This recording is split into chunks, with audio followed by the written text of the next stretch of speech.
What's up, everybody, and welcome back to a brand new week here on Body Bags, the Retro Slasher, your Saturday review, coming back at you guys with a brand new review, of course. So, be quite honest with you, I have no idea what I was going to watch and review this week. So, I scaled over my collection, decided on what I want to watch, and I go to the low shelf here, the shelf I call the shelf of shame. A while ago, Wild Eye Entertainment sent over me a nice box of films to check out and review for them.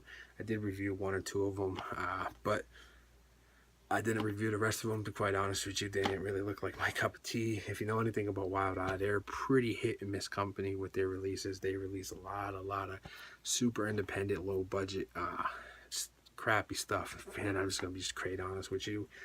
But I figured I'd give one of these films out to check because the title just kind of intrigues me. I ain't gonna lie. When I get to that, you get it.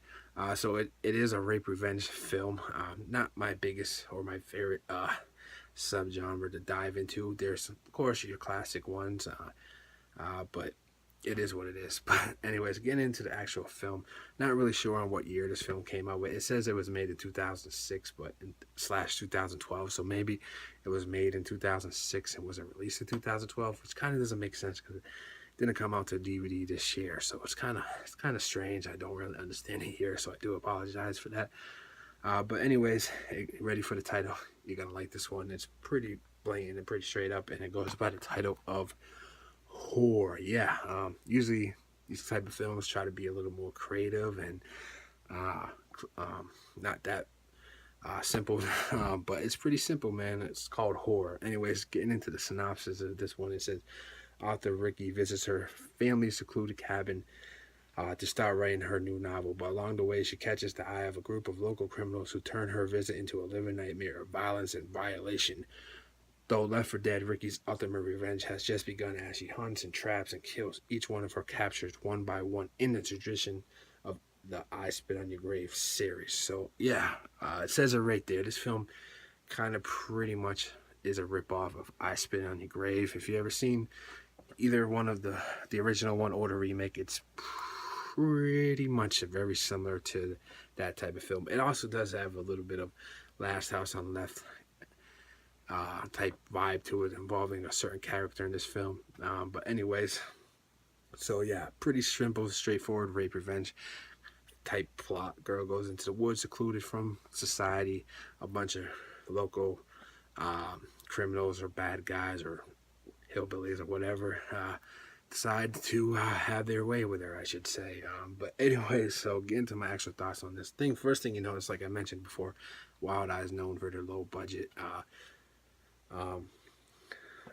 releases, and this one, I must say, is actually not that bad. It's you could tell it had somewhat of a budget. The production value on it's not the greatest, but it's pretty decent for what they're working with here.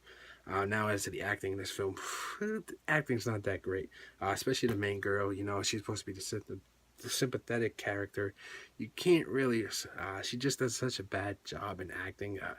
She's not a very likable character, to be quite honest with you. Don't really feel bad for her. Of course, what happens to her is probably the most fucked up thing that can happen to anybody, but she just doesn't grab your emotion like that. Her acting's kind of weak. The rape guys or whatever, they're supposed to be jackasses and kind of goofy and stupid. So I guess they're okay. Now, the weirdest thing about this film that kind of confused me, and maybe I just didn't understand it because this film is in subtitles. I'm not sure what country this is actually from, but it is in English subtitles, so you do have to read. If not, reading's not your thing, this film's probably not for you. But they kept going back to these weird flashbacks from a previous type crime that happened, and similar type crime that happened before, and it kind of just brings this weird, like, supernatural element into it. And it kind of just throws off the whole tone of the movie because it keeps interrupting through the movie with these black and white flashback scenes that kind of just didn't fit in. It just kind of, like I said, kind of just changed the whole pacing of the movie. I didn't really like that aspect of it.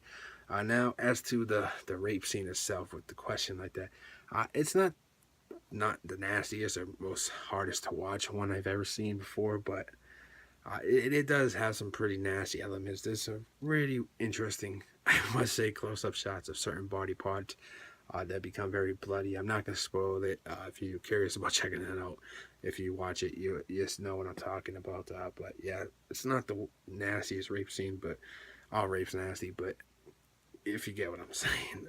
But now as to the revenge part of the film, which is the ultimate plot of this point of this film, I should say, is does it live up to the crime? I must say it does not. To be quite honest with you, the kills and come are pretty cliche, pretty predictable type things. I get they're not working with the big budget, but a lot of the kills were kind of just silly and not really executed pretty well. So a weak, sympathetic victim, some pretty weak revenge. I must say, doesn't sound like a good movie, but overall, I kind of had fun with this one. That's kind of weird to say, but I enjoyed this film for what it is. It's a decent little independent rape revenge film. It's a complete ripoff. I Spit on Your Grave, like I said before, but it is what it is. It's a decent film, so I'm gonna actually give this one a 6 out of 10. It's an okay film. Wild Eye did okay with this release. Yeah, and it also includes like a bonus or sequel type film. I didn't check that out, but kind of curious to check out what that one is. But anyways, that's been my review of the movie Whore. Yeah, Whore is the title again. Watch it if you want. 6 out of 10. Decent rape revenge film. Until next week, guys, on the Retro Slasher signing off. Peace.